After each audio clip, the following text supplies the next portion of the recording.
Makita sa sininga CCTV footage nga kasubong nga nagasaot ang duta bangod sa mabasko nga pag-uyod sa barangay Bulan, Gimbal. Base sa datos sa nagikan sa PHIVOLTS, magnitude 4.8 ang linog, kag epicenter sini ang Banwa sang Gimbal. Sino sa MDRRMO, wala sang major damages nga natugang linog sa Banwa. Wala mang gising dako nga mga damages, no? Unlike sa nagligat nga mga ang earthquake nga nag-agi diri sa Gimbal. Half-day lang ang klase diri sa Banwa sang Gimbal, pati man sa Banwa sang Tigpawan, Iloilo para sa inspeksyon nga gidpatigayon sa mga local government units. Kag antes makabalik ang mga estudyante, ginsiguro sa mga MDRRMO nga safe ang ilang mga classrooms. 125 ka mga bulutuan sa syudad kag probinsya sang Iloilo ang nagsuspender sang face-to-face classes bangod sa linog. Matapos ang linog, nakit-an man ang madalag ko nga crack sa isa ka balay sa barangay San Rafael, Tigpawan. Wala man makaluwas ang balay nga ini sa barangay Buyuan. Sa Hamog Integrated School, pila ka classrooms ang nakitaan sa dalagko nga mga litik. Ang iban nga bahin sa bulutuan, ang makita man nga daw nag-usmod.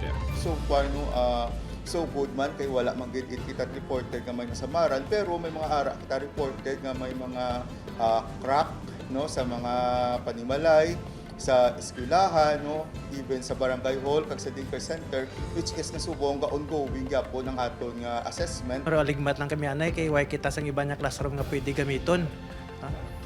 Amo na gani nga ang kabataan namon dira lang sa piyak nga side na yon kay ang diri daw delikado basi mag-collapse bala. Nabatyagan man ang linog kagabi sa Iloilo City kay iban pangabahin sa Western Visayas. Naggulo ang mga residente nga ini sa isa ka housing project sang Iloilo City Government sa barangay San Isidro Haro sang nabatyagan ang pagtayog. Ginpagawa man ang ining mga customer sa Iloilo Terminal Market.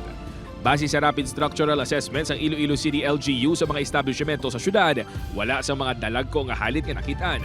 Ginklaro man sa LGU nga ang mga minor o hairline crack sa facade sa Iloilo Terminal Market ang hindi tungod sa linog. Before naglinog, may naara na nalakip sa ilang punch list, no, nga may nakita silang cracks. Structurally safe man ang Iloilo Provincial Capitol matapos kininspeksyon. Nagapadayon naman ang normal nga operasyon sa Kapitolyo. Ato nakita nga wala gid sa may nag-develop nga additional cracks. Noticeable defects were noticed along the structural member of the building.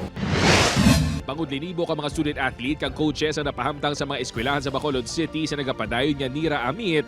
Gilayon man niya ginmando sang LGU ang rapid damage assessment kag wala man sa nakitaan nga halit dala sang linog. Upod kay si Loren Duque, John Sala. Buwan, Western Visayas.